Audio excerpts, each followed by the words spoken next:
Well, the BBC, what a fucking joke. Now the chairman's resigned, the Tim Davey, he's gone, even though he knew fucking well what was going on months ago when that was just one of the many instances, the re-editing of the Panorama program regarding Donald Trump. Absolute fucking disgrace. I mean, it's actually illegal and it's fraud, isn't it? I think that's fraudulent.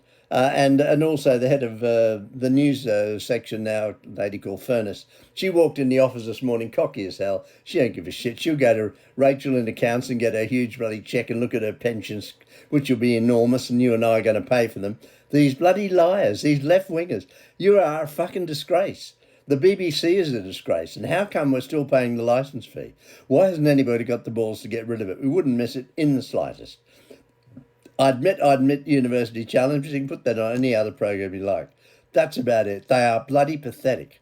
This is a joke, and now it's time somebody somewhere in the government took hold of it. But Sir Keir Starmer, he probably thinks they're terrific. When he's fucking here, he probably listens to them. Yeah, he probably does. He's come back from COP30 with his entourage, or maybe the entourage is still down there, costing the UK taxpayer a fucking fortune. Did you see all the private jets that arrived in Brazil? From all over the world for COP30. That's a fucking joke. Climate change, what a load of bullshit. God, I wish we had Donald Trump over here as our Prime Minister. He'd bloody sort out the BBC and the other fake media, as he calls it, like CNN. It's a joke. Does anybody watch CNN and those presenters on CNN?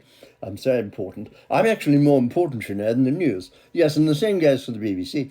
Because I'm me, you see, and what I say is absolutely right. You know, take it to the bank, take it to the bank, because I know more about everything than you do. And some of the talk presenters, and one or two of them are like that.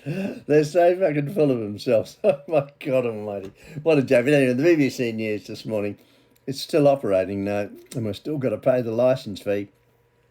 Or you get those shitty letters. I do that because the letterbox is over the other side of the property here, and that's about it, really. Nothing else to say much. I've just got to talk very briefly about the Minister for Veterans Affairs, Louise Elizabeth Sander Jones. It's a nice name. And she went on the talk show this morning with Nick Ferrari, who I admire tremendously, the best talk show presenter out there. And Nick asked her a very simple question. She's a Veterans Minister. How many veterans are there sleeping on the streets? A homeless minister. She's the Veterans Minister, remember? Let's go back to the... No, Minister. I'll just ask you again. How many veterans are sleeping right now, homeless, on the streets in the UK? Well, we've got a new... No, Minister. I'm just going to ask you a third time. And obviously she didn't have a clue. And he said eventually, you obviously don't know, Minister. Well, I'll tell you, it's 3,700 of our veterans are homeless. 3,700 veterans are homeless. And how many illegals have you got in hotel accommodations receiving everything for free? How many? 38,000 or something. She didn't know that either, but she wasn't asked that question. I just threw that in to add a bit of context to the thing. But how many illegals are now staying in hotels at the British taxpayers' expense? Thousands and thousands. And yet our veterans are sleeping rough on the street. Wouldn't you think they'd have the priority? Wouldn't you think our military accommodation for our military people, our barracks, would be up to scratch? And they're not. The government are finally going to spend some money, and I'm not just blaming the Labor Party here. The previous Conservative government, fucking shame on them all. You know, most MPs don't give a shit about you and I. How many MPs actually care about you and I? How many actually care about the old, the elderly, the infirm?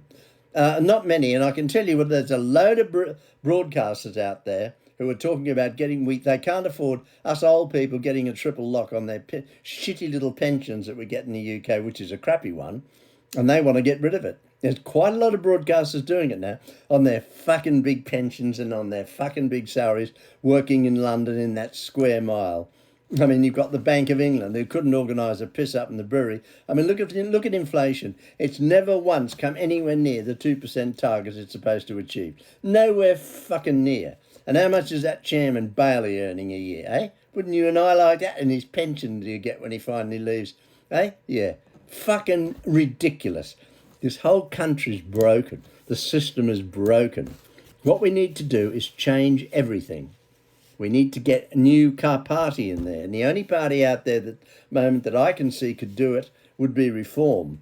Yes, I know they've got their problems a long way before the next election, unfortunately, unless something quite dramatic happens. Could it? Ladies and gentlemen, I'm asking you a serious question. Look at me. I'm talking to you. Just wander off making up fucking tea and have a digestive. You look at me when I'm talking to you. How dare you? Do you think they'll last another 3.5 years? It's a serious question. Yes or no? I don't think they will. I really mean that. I think we've got to get rid of them. Otherwise, we're in so much trouble. Our finances in the shitter. It's going to get worse on the 26th of November. That's the day the budget comes out. Really late, isn't it? 26th of November. It's going to fuck up a few people's Christmases.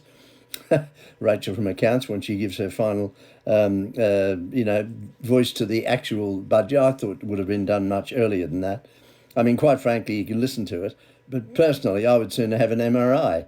Oh, I am having an MRI on the 26th, so I'm going to be inside that fucking horrible thing while I'm being scanned to see if I've got any more of those little nasty shells running around. I hope not. But that's actually serious. I am having a scan on that day. It's just ironic, and it kind of worked in as a segue there. Do you know what I mean? Anyway, enough is enough. It's quite late on. Jesus, I've got my date. It's Monday, and I didn't get up till late. I got up early, then I got into bed and I fell asleep when I was cuddling my dog, and I didn't get up till late. So I had a shower and a shave to make myself beautiful for you. How do you think? What do you think of the soft? What do you think? Everything good? Look how that's improved out of sight. Remember those terrible scars? All gone. Thanks to the NHS and their wonderful cancer treatment. I've got an appointment tomorrow at 10:15, by the way. Another one at the dermatology clinic, and let's hope that goes well too. Fingers crossed. I love you all. Take care. Beautiful day. Pissing down with rain, but otherwise a beautiful day. If you're up at 10,000 feet, you're probably above the cloud and it'll be lovely and clear. I wish I was in an aeroplane flying again. I wish I was captain on my beautiful aeroplane and the first officer and I were discussing what we were going to do and we landed our final destination or whatever. I miss it so much. I miss you all, and I think you're all amazing, by the way. Take care.